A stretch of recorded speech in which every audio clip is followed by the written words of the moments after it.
کہ ہر روایت سے کٹ کے آیا ہے، ہر روایت سے کٹ کے آیا ہے، دائرے میں سمٹ کے آیا ہے، دشمن آقا کو خبر کر دو شیر واپس پلٹ کے آیا ہے۔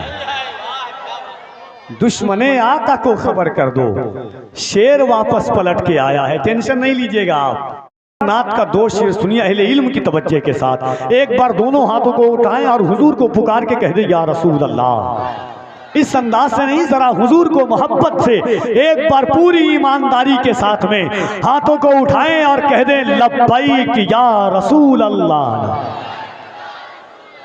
اچھا، لبیک کا معنی کیا ہوتا معلوم ہے؟ علماء کے قدم کے ذرات، لگے ہوئے ذرات کو اپنی نقابت کی سنہری جالیوں کا غازہ بناتا ہوں۔ لبیک کا معنی ہوتا میں حاضر ہوں۔ جب حضور صحابہ کی ترتیب دیتے تھے تو صحابہ سے جب پوچھتے تھے، صحابہ خطاب دو طرح کا کرتے تھے۔ ایک یہ کہتے تھے فدا کا امی و ابی یا رسول اللہ، اے اللہ کے رسول میرے ماں باپ آپ پر قربان ہیں۔ دوسرے نظریات کے کہتے تھے لبیک یا رسول اللہ، اے اللہ کے رسول ہم حاضر ہیں آپ کے لیے، میری اولادیں آپ کے لیے حاضر ہے، میری جان آپ کے لیے حاضر ہے، یہ سارے مال و متاع آپ کے لیے حاضر ہے۔ تو زندگی کا مقصد یہ ہے کہ یہ زندگی حضور کی امانت ہے کہ نہیں؟ مرنا تو ایک دن سب کو ہے، کوئی کینسر سے مر رہا ہے، کوئی کوڑھ سے مر رہا ہے، کوئی ایکسیڈنٹ سے مر رہا ہے، کیوں نہ ہم حضور کے نام پر مر کر کے اپنی زندگی کو امر کر دیں۔ پیر نصیر الدین نصیر نے کہا تھا کہ ایک میں ہی نہیں ان پر قربان زمانہ ہے، جو رب دو عالم کا محبوب یگانہ ہے، عزت سے نہ مر جائیں کیوں نام محمد پر، ایک دن ہمیں دنیا سے یوں بھی تو جانا ہے۔ تو ذرا دونوں ہاتھوں کو اٹھائیں اور محبت کے ساتھ کہہ دیں لبیک یا رسول اللہ۔ اور ذرا بلند آواز سے، اگر ڈر نہیں ہے تو محبت سے ہاتھوں کو اٹھائیں اور کہیں لبیک یا رسول اللہ، لبیک یا رسول اللہ، لبیک یا رسول اللہ۔ ٹینشن نہیں لیجئے گا، وہ دن بہت دور آنے والا ہے کہ ہر روایت سے کٹ کے آیا ہے، ہر روایت سے کٹ کے آیا ہے، دائرے میں سمٹ کے آیا ہے، دشمن آقا کو خبر کر دو شیر واپس پلٹ کے آیا ہے۔ دشمن آقا کو خبر کر دو شیر واپس پلٹ کے آیا ہے۔ ٹینشن نہیں لیجئے گا آپ، ڈر نہیں، انشاءاللہ زندگی امر ہے۔ اگر ایک منٹ اور اجازت دے دیں علماء تو ایک بات کہہ دوں۔ ایک صحابی تھے جن کا نام تھا حضرت حبیب ابن زید۔ کیا نام تھا؟ ذرا زور سے، حبیب ابن۔ اچھا، ہم کیوں ڈرتے ہیں؟ اپنی جان گنوانے کے لیے، مرنے کے لیے کیوں ڈرتے ہیں؟ دوست چیز ہوتی ہے کہ جان چلی جائے گی، یا ڈرتے ہیں کہ پیچھے ماں باپ ہیں، آل ہے، اولاد ہے، اس لیے ڈرتے ہیں۔ حضرت حبیب ابن زید تھے۔ مسیلمہ نے حضور کو خط لکھا اور اس نے دو شرط لکھی اس میں۔ مسیلمہ بادشاہ تھا اور بڑا بادشاہ تھا، بہت فوج اسپہ سالار تھی اس کے پاس۔ اس نے حضور کو لکھا کہ غور سے سنیے گا، اس نے حضور کو لکھا کہ معاذ اللہ محمد تمہارے بعد میں اللہ کا پیغمبر ہوں، معاذ اللہ۔ ایک یہ شرط منظور کر لی جائے، یا دوسری یہ شرط کہ آدھا عرب تمہارا آدھا عرب ہمارا، تب میں آپ سے جنگ نہیں کروں گا ورنہ جنگ ہوگی۔ حضور کے پاس جب خط آیا، حضور نے پڑھا، تمام صحابہ بیٹھے ہوئے تھے۔ حضور نے خط پڑھنے کے بعد کہا، خط کا جواب لکھا، حضور نے فرمایا مسیلمہ تو جھوٹا ہے، تو جھوٹا ہے، تو جھوٹا ہے۔ حضور نے خط دیا اور کہا یہ بتاؤ کہ کون جا کر کے مسیلمہ کے دربار میں یہ خط پڑھ کر کے سنائے گا۔ حضرت حبیب ابن زید کھڑے ہوئے۔ ان کی کتنی اولاد تھی جانتے ہیں آپ؟ ان کی 11 اولاد تھی۔ کتنی اولاد؟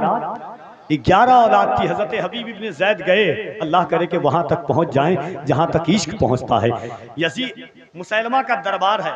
علامہ یوسف بن اسماعیل نبھانی حجت اللہ علی العالمین فی معجزات سید المرسلین میں، اور جہاد فی سبیل اللہ و عاشق فنا فی اللہ فی رسول اللہ میں حضرت علامہ اسماعیل ابن قیم لکھتے ہیں کہ حضرت حبیب ابن زید پہنچے وہاں، اور پہنچنے کے بعد دربار پہ تخت پر بیٹھا ہوا ہے مسیلمہ، چاروں طرف سے اس کی فوج کھڑی ہوئی ہے، سپہ سالار ہے، فوج ہے، بادشاہ بیٹھا ہے تخت پر۔ مسیلمہ کے دربار میں پہنچے، داہنی طرف سے تلوار نکالا اور مارا زمین پر زور سے، داہنی طرف تلوار کھڑی ہوئی، بائیں طرف سے تلوار نکالا، پھر زمین پر مایا، بائیں طرف تلوار کھڑی ہوئی۔ مسیلمہ سے حضرت حبیب ابن زید نے کہا مسیلمہ پہچانا میں کون ہوں؟ مسیلمہ نے کہا ہاں میں پہچان گیا کہ تو محمد کا غلام ہے۔ اللہ اللہ، کہاں ہیں آپ؟ کیا کہا؟ میں پہچان گیا۔ حضرت حبیب بن زید نے کہا میں نے تو ابھی بتایا بھی نہیں کہ میں کون ہوں، تو کیسے پہچان گیا؟ کہا سن، میں اتنا بے وقوف نہیں ہوں، دربار میرا، بادشاہ میں، فوج میری، میرے دربار میں ایسی جرأت صرف محمد کا غلام کر سکتا ہے کہ دنیا پہ صرف ایسا انسان محمد کا غلام ہے جو جان دینے سے نہیں ڈرتا ہے۔ اس کے بعد آیا، خط لیا، خط کو پڑھ کر کے حضرت حبیب بن زید نے خط دیا۔ دربار میں خط پڑھنے والا ہوتا تھا، پوری رعایا بیٹھی ہوئے، خط پڑھا، حضور نے خط لکھا، مسیلمہ سن، میں اللہ کا رسول ہوں، اللہ نے مجھے آخری رسول بنا کر کے بھیجا ہے، تو جھوٹا ہے، تو جھوٹا ہے، تو جھوٹا ہے۔ جیسے اتنا سنا دربار میں آگ بگولا ہو گیا، تلوار نکالا، حضرت حبیب بن زید کا داہنا ہاتھ کاٹا۔ اس کے بعد حضرت حبیب ابن زید سے کہتا ہے بتا میں جھوٹا ہوں کہ محمد جھوٹے ہیں؟ حضرت حبیب ابن زید کہتے ہیں سن، تو میرا ہاتھ کاٹ کے سمجھتا ہے کہ میں بات بدل دوں گا، تو جھوٹا ہے، میرے آقا سچے ہیں۔ ارے کیا آپ تو کہہ دے سبحان اللہ۔ اللہ جانے کہاں ہیں آپ، کیا سن رہے ہیں آپ، دل سے سبحان اللہ۔ کہا کہ پھر باہنا ہاتھ کاٹا، داہنا پیر کاٹا، بایاں پیر کاٹا، حضرت حبیب ابن زید زمین پر گر گئے۔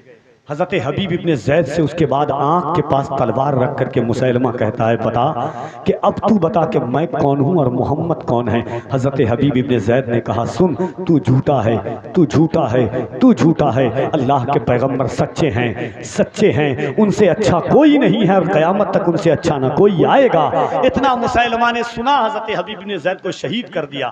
حضور کے پاس خبر آئی، حضور نے حضرت حبیب ابن زید کی اولادوں کو بلایا، 11 اولاد کو، جس میں 3 ایسے بچے تھے جو عقل و شعور والے نہیں تھے، اس حد تک نہیں پہنچے تھے، باقی جتنی اولادیں تھی سب عقل و شعور والی تھی۔ حضرت حبیب ابن زید کی اولاد کو سامنے کھڑا کیا، کہا تمہارے باپ کو شہید کر دیا گیا ہے، تم کچھ کہنا چاہو گے؟ حضرت حبیب ابن زید نے ایک جملہ کہا تھا، کہا یا رسول اللہ کل مصیبت بعدک جلل، اے اللہ کے رسول اگر آپ سلامت ہیں تو دنیا کی ہر مشکل آسان ہے ہمارے لیے۔ کہہ دیں سبحان اللہ۔ اس کے بعد کہا یا رسول اللہ آپ حکم دیں، جس طرح میرا باپ مسیلمہ کے دربار میں جا کر کے اس کو جھوٹا کہا ہے، ہم ایک ایک بھائی جائیں اور اس کے دربار میں اسے جھوٹا کہہ کر کے آئیں تاکہ آپ کی سنت ادا ہو جائے اور میرے باپ کا عشق پرچار ہو جائے۔ تو ذرا آپ غیرت ایمانی اگر ہے تو دونوں ہاتھوں کو جذبہ ایقانی اور جوش مسلمانی کے ساتھ آقا کی محبت میں اٹھائیں اور دونوں ہاتھوں کو اٹھا کے کہیں لبیک یا رسول اللہ۔ اللہ نے آپ کو ہاتھ نہیں دیا حضور کے لیے؟ میرے امام فرماتے ہیں وہ جو نہ تھے تو کچھ نہ تھا، وہ جو نہ ہوں تو کچھ نہ ہوں، یہ ہاتھ بھی حضور کا صدقہ ہے۔ آپ ہاتھ نہیں اٹھائیں گے تو ایسا نہیں ہے کہ میری صحت میں کوئی کمی پڑ جائے گی یا علماء کی صحت میں کوئی فرق پڑ جائے گا، آپ کا ہاتھ بھی ناز کرے گا کہ میں ایسے جسم میں ہوں جو ہاتھوں کو اٹھا کر لبیک یا رسول اللہ کہتا ہے۔ ذرا محبت کے ساتھ کہہ دیں لبیک یا رسول اللہ۔ اب ایک شعر پڑھتا ہوں، اس کے بعد انشاءاللہ آپ سنیں گے کہ بھیگی ہوئی ہے میری نگاہیں گلاب میں، میں رات بھر رہا ہوں مدینے کے خواب میں۔ بھیگی ہوئی ہے میری نگاہیں گلاب میں، میں رات بھر رہا ہوں مدینے کے خواب میں، ساری شرابیں اہل مدینہ نے پھینک دی، ایسا نشہ تھا عشق نبی کی شراب میں، ساری شرابیں اہل مدینہ نے پھینک دی، ایسا نشہ تھا عشق نبی کی شراب میں۔ حسان ان کے حسن کی مدحت میں کھو گئے جب آئے بارگاہ رسالت ماں۔